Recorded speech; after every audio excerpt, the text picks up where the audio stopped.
you think Theresa May is now safe in terms of the threat from her Eurosceptic wing of her party?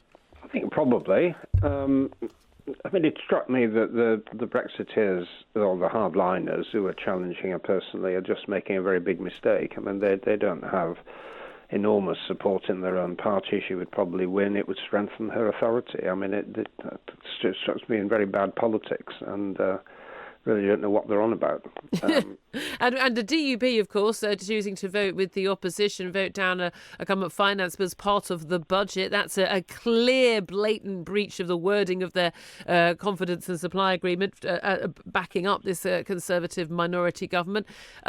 Does that pave the way for Theresa May's downfall, that she no longer commands a majority in the House of Commons? Or do you think that was just a shot across the bows by the DUP? Well, they're very unreliable, and they're extremely difficult people. My experience, I was surprised when I saw them in the same lobby as myself and the other opposition parties yesterday. They were quite minor amendments. It wasn't any basic issue of principle.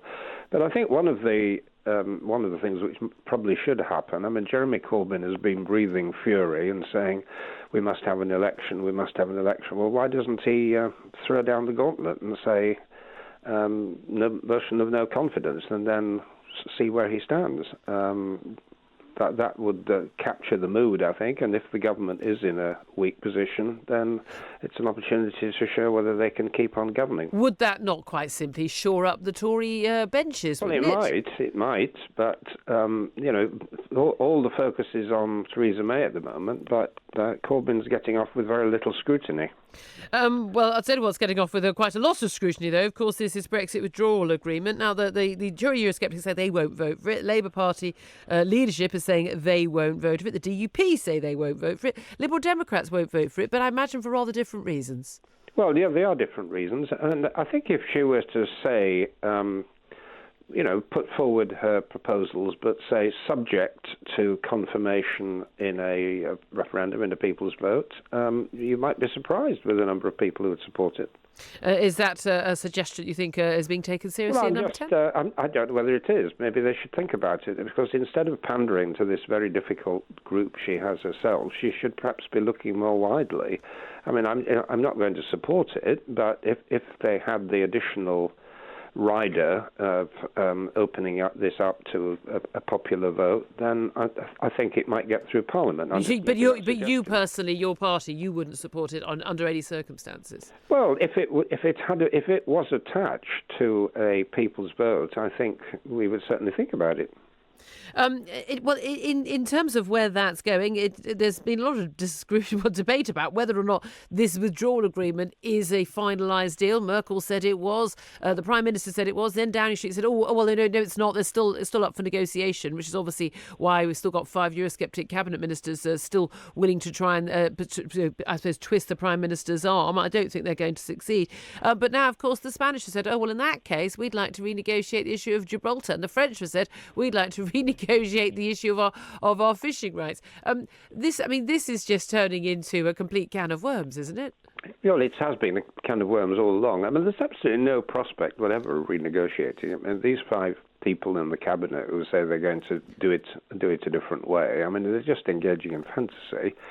And whether it's Jeremy Corbyn's lot or other people in the cabinet are going back and redo it. There's no prospect of that. The feedback I got from Brussels was that quite a lot of the European countries think that the British government got off lightly. And as you just listed, issues like Gibraltar are going to be brought back into play. And there's no prospect of getting a better deal. We either vote it down or not. I'm interested in the use of the phrase "got off lightly." This is the thing, as a Eurosceptic, as a Leave voter, I find difficult to comprehend, is that you want to be in a club with people who sort of treat us in that way, and you seem to be perfectly happy about that. I don't think it's meant in any sort of vengeful way. I think we're just talking about the balance of negotiating power. You have one very divided country of one, against 27 countries that are completely united, and they do. Well, value they've only their been club, allowed, but they've only been able to be united because of our terrible negotiation No, stance by the Prime absolutely, Minister. Oh, there are absolutely plenty not. of people who could have negotiated. I mean, anyone could have negotiated a better deal than No, Theresa that's May. nonsense. No, I mean, she's done the best she could, and she's had Yeah, some exactly. very clever people in the civil service. Just our position has always been a weak one because you have a club with strong sense of unity and a very strong sense of purpose, and there is a price to being in it. I'm not sure you've been seeing polling among European people on the issue of the European Union. The European Commission is very much of one view, but the European people, as a general rule, are not. Hence why we've seen the growth of these populist movements within France, within Germany, within Sweden, within Italy. Well, there are populist movements, it is true, but actually one of the things that's come out very clearly that even in those countries which were previously a bit sceptical, like Denmark and Sweden, support for the European Union has grown and is very substantial. Now, we do have problems within the monetary union, which is a separate issue from membership of the European Union, and that there is a resistance to some of the rules of the monetary union, but that's a quite different thing. And there's certainly no evidence at all that any country in the European Union wants to break away.